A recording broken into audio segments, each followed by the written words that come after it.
시청자 여러분 안녕하십니까. 오늘 새로운 항공 뉴스로 돌아왔습니다. 오늘도 김민석 특파원님 모셨습니다. 안녕하십니까. 안녕하십니까. 특파원님께서 얼마 전에 카이 다녀오셨다고요? 감사하게도 초청을 해주셔가지고 지금 항공 지금 이슈에 대해서 듣는 시간과 그 다음에 공장 견학을 했는데, 제가 왜 이 말씀 드리냐면 제가 국방홍보원하고 같이 일하잖아요. 근데 국방홍보원에서 이제 해도 카이가 잘 이렇게 요즘에 뭐 여러 가지 그런 게 있어서 잘 안 해주더라고요. KTV에서도 접근해도 잘 안 해주고 좀 그러더라고요. 사천 에어쇼 기간 중에 네. 이제 폴란드 언론인들을 불러가지고 기자 네. 투어를 하고 이제 수출과 이런 데 좀 도움이 되고자 하는 마음에서 이제 초청을 해주셔가지고 네. 감사한 마음으로 들고 왔으나 네. 보안이 심해서 제가 보고 한 것에 대해서 어떠한 자료도 없고 네. 말만 볼 수 있다. 알겠습니다. 이건 양해 바랍니다. 카이 갔다 오셨으니까 먼저 물어봐야 될 게 뭐 인도네시아 얘기는 뭐 더 이상 뭐 진전된 거 없죠? 네, 다만 이제 인도네시아 이야기를 잠깐만 하고 네, 넘어가자면 라팔의 공격이 정말 세긴 하다. 지금 라팔이 그 라팔에 대한 로비나 이런 것들이 너무 많다 이런 이야기를 합니다. 네. 왜냐하면 지금 대통령 되신 분이 프랑스랑 좀 관계가 깊다고 하세요. 프라보가 네. 여러 가지가 있어서 그 여러 가지 뒷사정들이 있는데 어. 프라보가 친 프랑스이기 때문에 여러 가지로 힘든 것이 있고 그것 때문에 좀 원인이 있지 않을까 지금까지 갈등이 이런 추측을 하는 분도 계세요. 아니 근데 우리가 벌써 뭐 마지막 최후 통첩한 게 벌써 몇 개월 전인데 아무 대답 뭐 없잖아요. 공식적으로는 그래서 지금 네. 사건의 마무리, 그러니까 기밀 유출 사건도 아직 마무리가 되지 않으나 네. 잘 해결될 수 있을 것 같고, 네. 왜냐하면 잘 해결이 안 됐으면 이미 뭐. 그 인도네시아에서 막 대통령이 나서 항의하고 그럴 건데 그런 건 그렇겠죠. 아니거든요. 네. 네, 하고 있고 후속 사업이나 이런 것을 준비를 하기 위해서 많이 협의 중이다 이렇게 알고 있습니다. 네, 알겠습니다. 그렇지만 요번에 보고 오신 건 굉장히 의미 있는 거라고 말씀하셨어요. 요번에 보고 오신 거 굉장히 가장 인상 깊었던 게 있었다고. 물론 저는 이제 보람의 전투기 이런 것도 이제 네. 그 방송도 하고 관해서 보람의 전투기 애정이 많은 사람이지만 헬기에도 좀 관심이 많은데 네, 네. 이번에 이제 업데이트된 헬기 소식들이 굉장히 많아가지고 네. 이제 헬기에 대해서 의미 있는 공부라든가 아니면 이제 체험, 이런 장비들을 보고 이런 구경의 기회를 가지고 있었습니다. 네네. 오늘 이제 여러분들한테 소개해드릴 내용이 마리논 상륙 공격 헬기입니다. 굉장히 논란이 많았던 녀석인데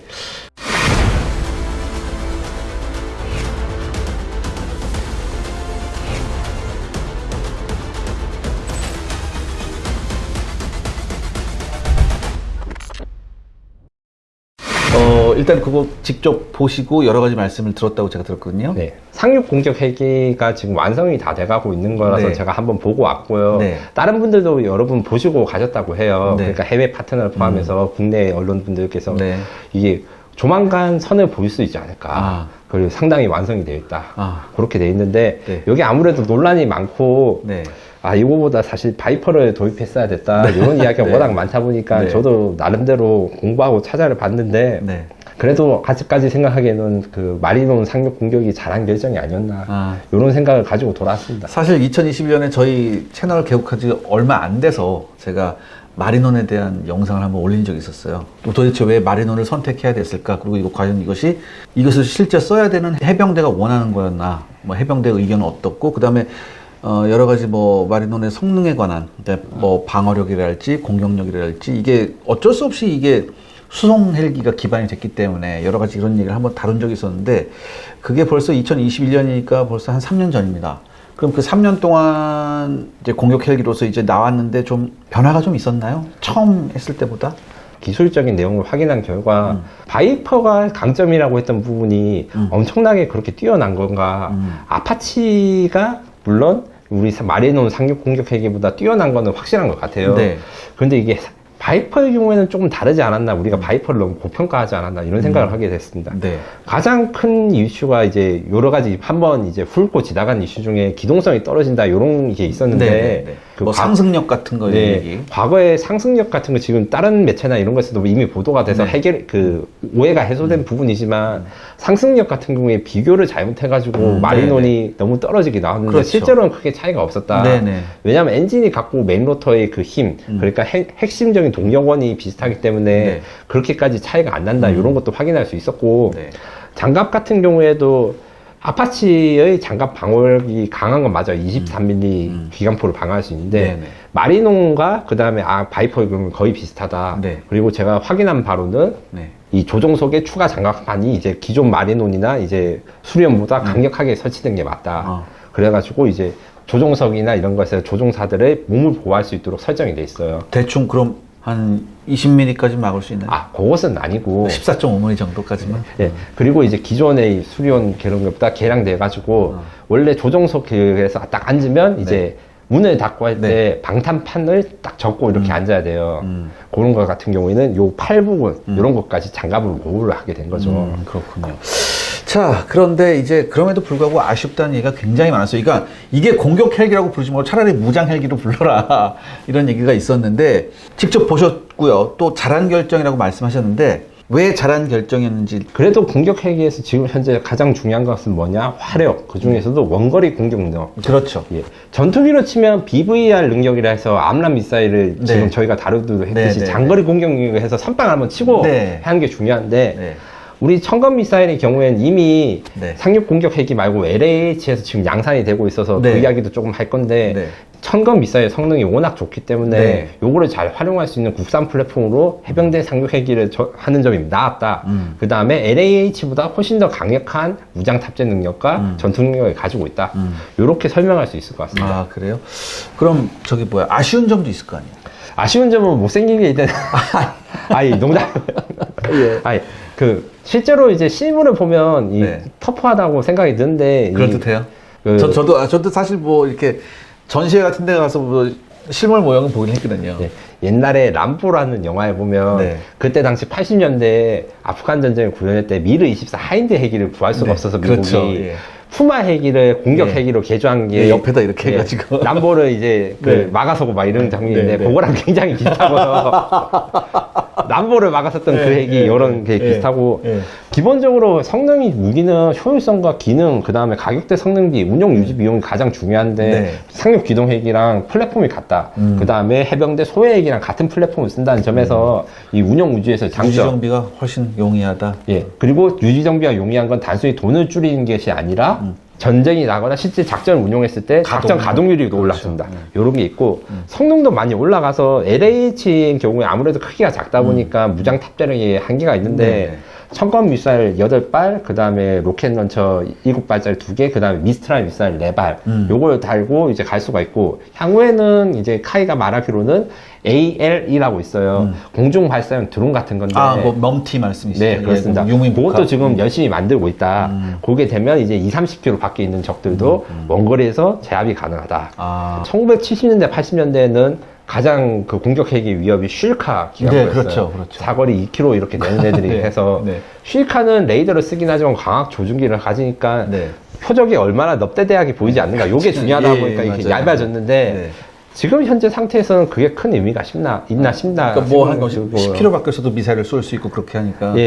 그리고 이게 헬기에 대해서 이제 지금 좀 다르게 생각할 때 헬기가 지금 무용론도 있고 우크라이나전에서 있는데 핵심은 원거리에서 공격을 하지 못하면 헬기는 죽는다. 그래서 원거리 공격 능력을 어떻게 가지는가 요게 좀 중요한데 마침 마리논 상륙 공격 헬기 보면 아까 이제 청검도 있고 ALE 멈티 이런 것들이 있어가지고 좋고 그 다음에 LAH에 없는 공대공 능력이 부여돼 있다는 점 미스트랄 미사일을 4발 발사하는데 요게 중요한데 우리나라 최초로 공중 발사형 미스트랄 미사일을 사용하고 있기 때문에 아파치랑 그 마리논 상륙 공격 헬기만 지금 헬기 중에서 공대공 능력을 가진 거예요. 이제 기관포의 경우에는 그 S&T 다이내믹스에서 만든 20mm 기관포를 LH랑 그대로 장착하는데 그냥 그대로 장착한 게 아니라 장탄수가 훨씬 늘어났어요. 탄창 크기를 키워서. 나름 성능이 그 하이엔드 우리나라에서는 아파치 다음으로 볼 수 있지 않느냐 이런 생각을 가지고 있고 그럼에도 불구하고 아쉬운 점이 있었습니다. 뭔가요? 이것까지 이야기를 하니까 현지에 있던 분들이 뭐 그런 것까지 요구해요 해가지고 내가 너무 오버했나 싶은 게 있는데 아파치 헬기의 강력한 무장 탑재력을 이야기했을 때 헬파이어 미사일 16발을 최대 탑재할 수 있지 않습니까? 마리논 상륙 공격 헬기 같은 경우에는 대전차 미사일 청검 최대 무장 탑재량이 8발 제한되고 요게 대해서 설명과 내용을 들었는데 아무래도 수송 헬기에 있고 지금 수송 헬기를 개조해서 파일럿만 달기 때문에 하중에 대해서 그 유상 하중 한계가 있고 그리고 실제로 공허 중 문제도 있는 거죠. 공허 중량이 좀 높아가지고 여유량이 조금 더 줄어든 문제도 있는데 더 큰 문제는 16발 무장을 달고 할 일이 뭐가 있어? 야, 이거 미독이 게임에서 하던 것처럼 생각을 하니까 이렇게 미사일이 더 많이 필요하구나 이렇게 생각하고 간 이런 반응이 근데 들었죠. 이번에 러시아 우크라이나 전쟁 보니까 야간 작전을 하면서 미사일을 굉장히 많이 쏘더라고 생각보다. 다만 그것도 제가 분석해 봤는데 네. 그 러시아 우크라이나 전쟁에서 엘리게이터 그 공격 헬기가 신형 미사일 달면서 그런 게 많이 했는데 네. 그 러시아의 신형 대전차 미사일 우리 청검이나 헬파이어보다 훨씬 크더라고요. 사거리 굉장히 크고. 커요. 예, 예. 그래서 결국 발수는 줄어들었다. 아, 네, 네.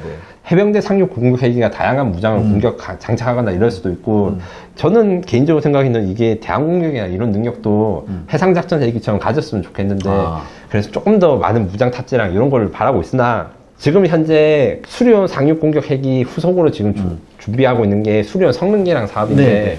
이 트랜스미션을 수입하는 걸 국산으로 바꾼 다음에 그 최대 이륙한으로 높이는 거예요. 네, 네. 아직 그거랑 타이밍이 맞지 그 개발이랑 타이밍이 맞지 않아서 기존 수리온의 기어박스 체제를 갖고 있다 보니까. 근데 이렇게 기어박스도 뭐 개량이 됐다 뭐 이런 얘기가 있어서. 예, 그거는 이제 지금 연구 중. 국산화 지금 열심히 연구하고 있습니다. 그 사실 그렇다면 여기서 이제 생각해봐야 될 게 사용자 입장에서는 해병대는 좀 아직까지 좀 그런 게 있을 수 있거든요. 그런 생각을. 그러니까 그렇다면 이 해병대를 어떻게 설득해야 될까요?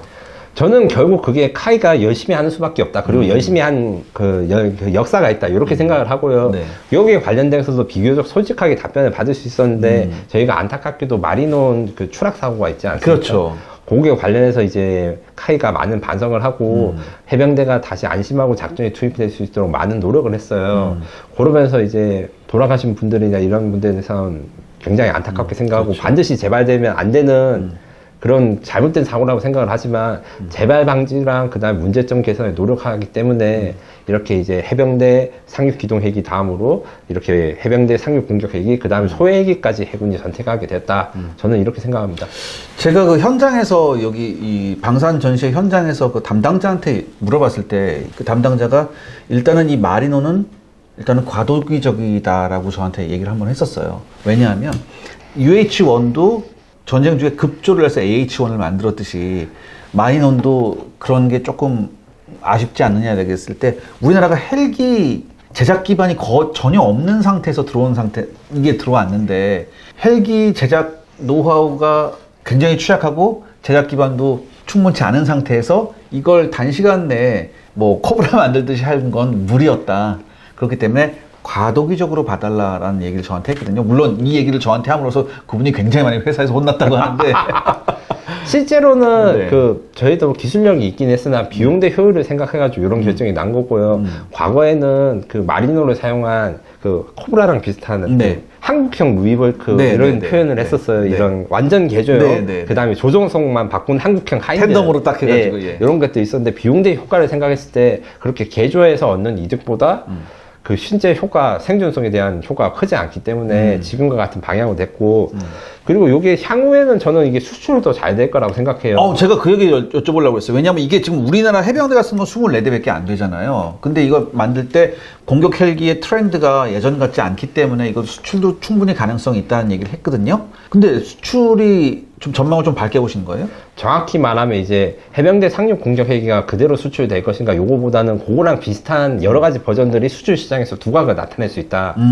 이 우리 수리온 헬기가 최초로 네네네. UAE 방산 전시에 전시를 한 적이 있었어요. 그렇죠, 그렇죠. 요거는 이제 최초로 공개하는 겁니다. 네. 그때 정말 희한한 일이 있었는데 네. 방산 전시에서는 그냥 기본형 수리온이 가가지고 열심히 보여주고 네. 착륙을 했어요. 네. 그 UAE 측에서 옆에다가 갑자기 마리논 상륙 공격 헬기처럼 날개랑 무장을 딱 붙여줬어요. 모형으로. 그리고 그건 저희가 만든 게 아니에요. 걔네가 만든 거예요? 그렇죠. 자기네가 이렇게 만들어서 온 거예요? 그렇죠. 야, 이렇게 만들어줄 수 없니? 이거예요? 그럼 이거 그냥 주면 되는데? 그쵸. 이거야! 그럼 되잖아요. 그리고 또한 이제 수리온 그 계열형 중에 상륙 공격 헬기는 이제 파일런이 6개가 달린 건데, 네. 파일런 2개짜리 수출형도 있거든요. 네. 이게 그 에어버스의 H포스라고 일반 헬기를 공격 헬기로 바꿔주는 것과 비슷하게 헬파이어나 우리 청건 미사일 8발을 달 수 있는 옵션, 요거는 훨씬 더 쉽게 개조가 가능하죠. 저는 그래서 조만간 수리온의 수출이 시작을 된 뿐만 아니라 언젠가는 이런 상륙 공격형 혹은 공격형에 대한 수출도 꼭 이루어질 거라 생각합니다. 일단 그 물건은 사실 마리논보다는 저기 LAH가 먼저 하지 않을까요? 그 미루오니? 미르온도 수출 시장에서 관심이 있기 때문에 네. 예, UAE 에어쇼에서 선을 보인 것으로 알고 네. 있고 네. 거기에 관련해서 저도 질문을 가서 해봤는데 네. 말할 수 없다. 말할 수 없다. 와, 이 기자님 안 됩니다. 이 방송하면 큰일 납니다. 이래서 또 중동의 뭐 국가인가요? 아니 그것까지는 저도 그것도 말을 안 해줬어요. 그래요? 네, 철동 보안을 지켜서 저는 어떻게 생각하냐면 네. 나만 입 다물고 있습니다. 문제 없겠구나. 혹은 이제 우리 국가적인 노력이나 이런 외교적인 노력을 좀 더 필요한데 네. 아직 그 준비가 좀 안 돼 있어서 때를 기다리고 있다. 요 둘 중에 하나라고 생각합니다. 근데 그때가 언제예요? 난 빨리 이렇게 좀 했으면 좋겠는데. 저도 올해 안에 뭔가 가시적인 성과가 그러니까. 나오면 좋겠는데 지금 그래서 뭐 수출되는 게 어느 국가 올해 안에 있습니까? 이렇게 여쭤봤을 때 지금 현재 대답할 수 있는 것들 중에 하나는 확정된 건 아무것도 없는데 열심히 하는 국가들이 있다. 그래서 중동 국가 중에서 지금 요거는 공개가 가능할 수 있을 것 같은데 경찰 헬기를 관심을 가지고 있는 국가가 있어가지고 경찰 헬기요? 예, 요 관용 헬기라고 하는데 그 수리온 그 경찰 버전 참수리라고 하거든요. 네, 네네네. 경찰 헬기가 경찰 특공대도 타고 그렇죠. 이 적외선 그 장비도 달려 있고 기상 레이더 있고 하는 건데 그런 것도 수출될 수 있다. 항상 제가 우리 시청자한테 말씀드리지만 중동의 모 국가가 빨리 좀 이 LAH를 어떻게 좀 해줬으면 좋겠어요. 저는 중동의 여러 국가가 좀 사줬으면 되겠는데 중동 사업 같은 경우에는 요건 이야기를 드릴 수 있는데 T-50이 UAE에 수출되다가 좌절된 적이 있었어요. 여기에 대한 뒷이야기를 들을 수 있었는데 계약까지 다 했는데 언론에서 유출을 하니까 바로 계약이 취소되고 M346을 샀다. 이런 이야기들을 이제 옛날 카이에서 일하시는 분들이 이야기를 하시더라고요. 해고를 하시더라고요. 저희 같은 입장에서는 저는 기자고 보도를 해야 되니까 친목이 있어요? 어디 팔려? 이걸 열심히 하는데 그래서 그런 옛날에 그런 걸 당했던 임원분들 저를 보면서 제 버시 또 뭔가 우리한테 안 좋은 걸 그렇기 때문에 이 독자 여러분들도 궁금한 분들 많겠지만 이제 우리 국익과 이런 것들을 위해서 잘 되면 이제 박수를 쳐주고 실패하면 이제 원인을 찾고 이런 것도 되고 뭐든지 다 사인을 하기 전에는 완성되지 않은 거라고 하더라고요. 그리고 그 사인을 할 때는 이제 계약서가 완성을 돼도 계약서에서 잉크에 들어갈 때까지 1년이 걸리기도 한대요. 그렇죠. 그래서 좀 참을성 있게 보시면 좋은 성과가 나올 거라고 저는 생각합니다. 시청자 여러분들의 구독과 좋아요는 영상 제작에 정말 큰 도움이 됩니다. 여러분들 부탁드리겠습니다. 구독과 좋아요. 제가 이제 2021년에 이 영상 만들었을 때 제가 말미에 그랬습니다. 어쩔 수 없이 여러 가지 선택으로 우리가 이걸 만들기로 했으니까 이왕 만드는 거 좋은 물건이 나올 수 있게 우리가 응원을 할 수밖에 없지 않느냐. 근데 일단은 전 이렇게 생각해요. 일단은 물건 나오게 됐습니다. 근데 이왕 물건 나오게 된 거 사용자 측에서도 안심을 할 수 있게 좀 해줬으면 좋겠고 제대로 한 몫을 할 수 있는 그런 물건이 나왔으면 좋겠거든요. 저는 또한 한 가지 덧붙이고 싶은 게 국내 업체 국산 무기에 쓰는 장점은 업그레이드가 쉽고 간편해야 된다 이겁니다. 그래서 저는 이제 카이 측에 특별히 부탁드린 거는 국산 무기를 이제 수출하려면 국내 고객 그러니까 우리 육군이나 해병대 각종 경찰서 소방관들이 만족하고 운용할 수 있도록 정비도 잘해 주시는 것도 좋지만 성능 계약을 많이 추진해 주시고 이걸 좋은 가격으로 국내에서 적용을 해 주시는 거 보면 요게 자극받아서 수출도 더 잘 되리라 보고 군도 더 만족할 수 있으리라 생각합니다. 우울한 소식이 많은 요즘에 그나마 카이에서 굉장히 좀 낭보가 좀 들려왔으면 좋겠네요. 저는 어떻게든 들어올 거라 확실을 하는데 해주실 거죠? 이렇게 하면 이제 거기 임원분들이 열심히 해야죠 하면서 이제 오늘도 밤은 다 됐구나 이런 표정으로 거의 해외에 돌아다니셔서 국내에 안 계시는 분도 많고 국내에 있어도 계속 줌 미팅이나 이런 화상 채팅 회의를 해가지고 열심히 마케팅하고 그런 분들 진짜 많대요.